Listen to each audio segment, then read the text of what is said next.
आज देश का आम बजट पेश किया गया है। हालांकि इस बजट से जनता को बेहद उम्मीद थी, लेकिन बजट पेश होने के बाद जनता के हाथ सिर्फ निराशा ही लगी।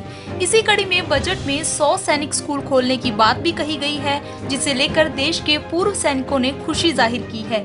लेकिन बजट में आम जनता को कोई खास राहत न मिलने के चलते पूर्व सैनिकों ने इस बजट को कुल मिलाकर फेल बताया है। पूर्व सैनिकों की माने तो सरकार ने कान एक तरफ से पकड़ने की बजाय दूसरी तरफ से पकड़ा है, क्योंकि इस बजट में कोई भी राहत आम जनता को मिलती हुई नजर नहीं आ रही।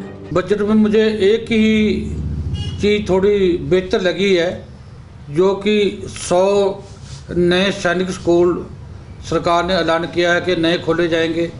उसमें सैनिकों के और पूर्व सैनिकों के बच्चे जो है वो स्कूल में पढ़ सकेंगे और अच्छी एजुकेशन जो है वो हासिल कर सकेंगे। ये बात मुझे बजट में अच्छी लगी है।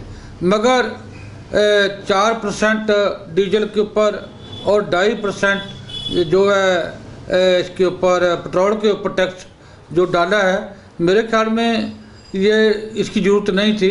ये आम जनता के ऊपर जो है वो प्रभाव पड़ेगा, आम आदमी के ऊपर इसका प्रभाव पड़ेगा। आने वाले टाइम में हर चीज़ जो है वो महंगी होगी, जो कि बजट की विफलता को दर्शाएगी। मैं इसलिए कहता हूँ कि एक ही बजट मुझे अच्छा लगा है, जो सैनिकों को राहत थोड़ी दी है। बाकी पेंशनधारकों के लिए इन्होंने कहा है कि उनके ऊपर जो है टैक्स नहीं लगेगा, वो भी एक राहत देने वाली खबर है। बाकी कोई मेन अगर मैं कहूँ कि बजट में बहुत अच्छा बजट है, वो कहने का बनता नहीं है। खाली इसमें जो है भाषणबाजी ज़्यादा है और काम बहुत कम किया है बजट में। किसानों के लिए भी कुछ नहीं किया इतना, और जवानों के लिए भी कुछ नहीं किया। मुझे तो लगता है किसी को राहत तो मिली नहीं है। इन्होंने जो 2-3 स्लैब चेंज कर दिए हैं। जैसे पहले 5 लाख तक जो है सीनियर सिटीजन का जो टैक्स माफ़ था, लेकिन अब इन्होंने चेंज कर दिया, 3 लाख तक माफ़ कर दिया। उसके बाद 5% उन्होंने 5 लाख तक लगा दिया, एक्स्ट्रा लगा दिया। और जो 10% का स्लैब सर उन्होंने ख़त्म कर दिया है, वो कोई राहत की बात नहीं है।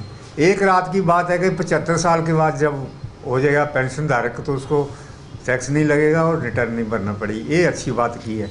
बाकी कुछ ऐसे इंस्टीट्यूट उन्होंने खोलने के लिए बोला है, वो भी अच्छी बात है। लेकिन मेरे को तो ये लगता है कि गवर्नमेंट जो है घुमा फिरा कर कान इधर से पकड़ो चाहे उधर से पकड़ो, बात वहीं ले आती है। काफ़ी चीज़ों में इन्हें राहत दिया और काफ़ी चीज़ों में इन्हें कट कर दिया है। जो लोग 5 साल से 5 लाख टैक्स नहीं भर रहे थे, उनको भी 5% टैक्स भरना पड़ेगा। और अगर वो 5 लाख में चले गए हों तो 20% भरना पड़ेगा। 10 लाख का जो 10% का स्लैब है वो ख़त्म कर दिया गया। बाकी जो ये डीजल के ऊपर सेस लगा रहे हैं, पेट्रोल का सेस लगाया, ये भी गलत है, नहीं लगाना चाहिए ऐसे सेस। इससे क्या है, महंगाई बढ़ेगी, बुरी हालत हो जाएगी। जैसे डीजल ज़्यादातर महंगाई बढ़ती है डीजल से, जो जिन्होंने 4% लगाया है, डीजल से बहुत ज़्यादा महंगाई बढ़ती है। 1% बढ़ने से भी कम से कम भी डीजल में 50% का फ़र्क पड़ता है। हर चीज़ जो है डीजल से आती है, हर चीज़ में। जो कि आम बजट पेश हुआ है, जिसकी आम जनता को उम्मीद थी कि जो खाने का सामान है, जैसे दालें वगैरह है और खाद्य सामग्री है, उसके ऊपर सरकार ने आम जनता के लिए कोई खास राहत नहीं दी।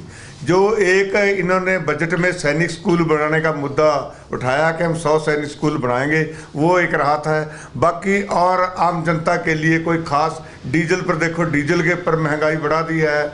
और आम जो जनता के ऊपर जैसे बोझ था, जैसे तेल है, तेलों में भी टैक्स बढ़ा दिया, मटर है, काबली छोले, जितनी जो हर आदमी के हर रोज़ खाने में गिनती में सामान आता है, उस पर तो महंगाई बढ़ेगी।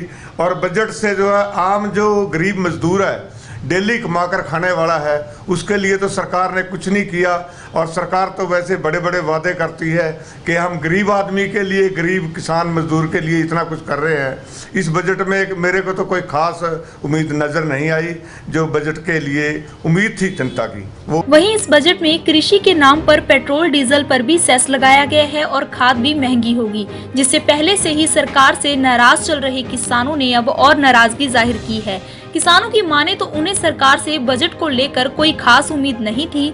ऐसे में सरकार ने आज बजट में मध्यम और गरीब वर्ग पर महंगाई का बोझ डालने का काम किया है। किसानों ने कहा कि अगर पेट्रोल डीजल महंगा होगा तो हर चीज महंगी होगी। बजट में पेश ये किसानों के तो हित में नहीं है बिल्कुल भी। जो डीजल के ऊपर टैक्स लगाया है, पेट्रोल के ऊपर टैक्स लगाया है, ये किसान डीजल सबसे ज़्यादा बरतता है, और अगर गाड़ियाँ वाले भी बरतते हैं, जो भी ट्रांसपोर्टर है उसका अगर बढ़ेगा तो पब्लिक का ही खर्चा बढ़ेगा, इसमें पब्लिक का कोई फायदा होने वाला नहीं है, किसान तो मरेगा।